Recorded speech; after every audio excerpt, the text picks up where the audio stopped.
القصه ديالي بدات من واحد النهار وانا في السطح محنيه على واحد البانيو ديال التصبين عامر بالماء وفيه الصابون والتيد والرغوه وفيه السراول ديال الجين ديال خويا.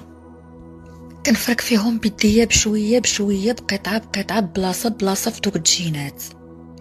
يديا تحردوا بالحر ديال التيد والفريك والبرد اللي كان داك النهار.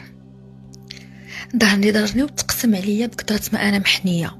كان هذاك هو البانيو رقم 3 ديال الحوايج اللي غنصبرهم بيدي في هذيك العشيه.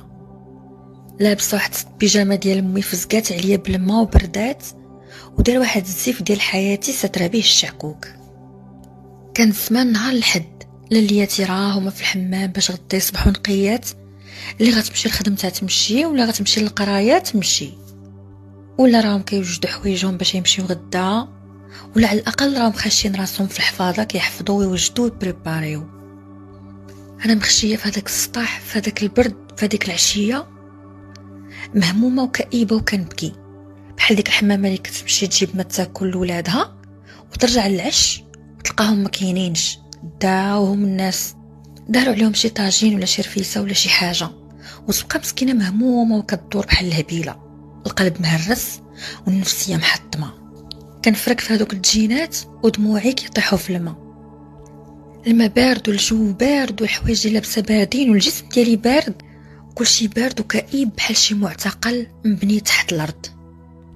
الا هذوك جوج دمعات اللي هابطين معايا هما اللي سخونين بزاف وكيحرقوا وكيشوطوا، وقلبي بوحدو هو اللي شعل فيه العافيه. كملت داك الصابون وشللت دوك الجينات ودوك الحوايج وداك الشيء. مره كندور وجهي باش نمسح دموعي بكتافي. نشرت داك الشيء وجمعت داك البانيو سيقت السطح وهبطت في حالي مع الدروج للدار. لقيت خوتي الدراري ب3 جالسين، امي ومرت خويا مجبده حداهم.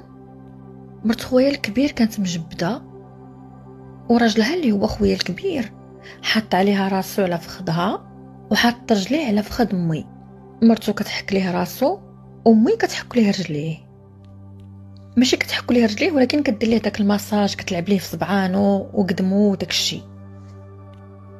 كان خويا الكبير هو داك الطفل الملك ديال العائله، كان قاطعها فينا وكلشي كيحترمو، حتى با امي ما كانوش كيهضروا حداه لانه